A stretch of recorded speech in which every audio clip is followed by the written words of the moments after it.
So I thought I'd do a quick video regarding this question from a viewer that's just popped up. They're doing the vacuum elbow joint, basic beginners lesson 26. All worked well until I tried to turn the pipe horizontal, then add another edge of the path going forward opposite to me. This caused problems and questions. So we've got another sketch in a different plane. So what I'm getting from this is that this is a good one actually, because you have two sketches on different planes and we got to connect them up with a single pipe. There are multiple ways of doing this. So you could use a path from a different workbench. So you could use something from the draft workbench or even the curves workbench. So the best idea to keep in, you're obviously keeping in the part design, so you're using sketches. So you would do something like this. And you've got a pipe and we've got another sketch. This is two sketches. So we've got a body. Let's work backwards from the additive pipe. So always work backwards. So we have a sketch in here, you can see, which is, we look down here and press spacebar on that. That is your profile. And you notice something different inside the additive pipe. There's no path. And that's because it's controlled by these two sketches. Let's hide that again. We've got two sketches, two individual ones. If I highlight them, that one and this one here. And what we do is, let's take it from the beginning. Let's delete the additive pipe and show the binder. So this binder binds those two sketches together. If I delete that binder, what I have is a sketch going up this way and also the sketch going this way to the profile. They have to meet exactly at this point. Now the way you do that is sketch attachment. So this is my first sketch, this one here. And that's been placed upon the XY plane. So going from the profile to this point here.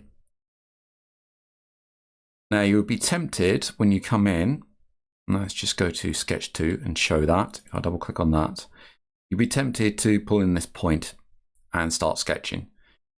You can do it that way, but you have to meddle with the attachment and figure out if it's dead on this point here, because you don't want any gapping. It will fail once you get some gapping. The easiest way to do it is the map modes. So let me delete that sketch and show that. And let's add a sketch.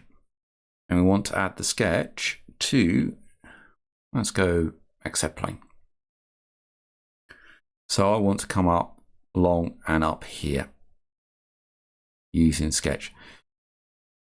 So instead of going here, I would go from the point of origin, just get something simple in here. So a polyline, and say I wanted just to bring this up like that.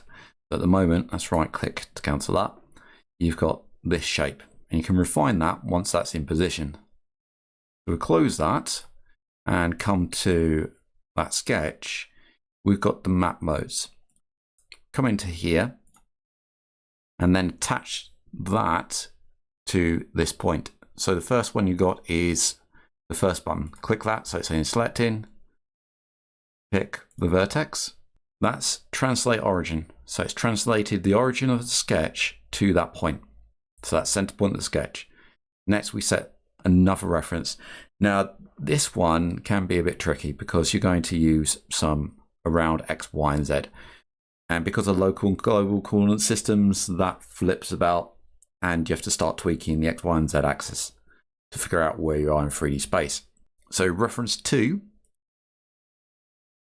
we'll pick something, but don't pick anything here, it won't let you. So this is going to be like somewhere along here. It's going to error on the attachment mode. And this brings in the align ONX, ONY, etc. So line O is your origin. The next one along is the normal of the sketch. And you can see O and X. So O is at vertex. The next one here is going to be your next selection. So we'll select that. It's selected the sketch. Let's click the button again, select that one. There we go, edge 2. And then we can cycle through these and see which ones we want. So we've got the origin normal. Don't worry about the last one because we haven't selected a reference free, so that's dropped.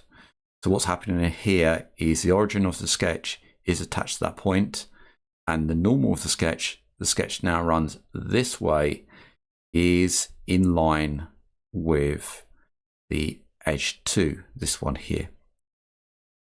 So if I picked X, the X of the sketch is now in line with sketch 2. So this is where we have to pick one of these. You can just cycle through them and figure out which one's nearest, and then try to figure out which way around the X-axis. So we can rotate around there. We know that's not the right one. 0 that, or the Y, which is the right one. Now I can put 90 degrees in here, or minus 90, depending on which way that's going around. So once you've got your sketches set up, then is the time to bind them. The best way to do that is pick your first one, pick your next one, control select that one, and then use the SubShapeBinder. We can hide these, always hide them, because otherwise they get in the way. And we've got this orange SubShapeBinder now. And this is your path. So I can take my profile, control select the binder, and then use the path. And we have the path there. Then we have to use the transition modes, because as you can see, it's not right. The profile's just been taken along here, smudged this way, and then smudged up, basically. Technical term there. So we want corner transition, corner right. Let's take a look at that. So we've got that there. That looks much better. Or we could have a round corner.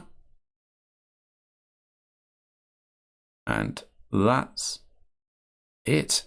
And now you've got your pipe going all the way through along 2 sketches. Now I just realized I haven't full screened my FreeCAD screen. That's a bit of a pain. Sorry about that.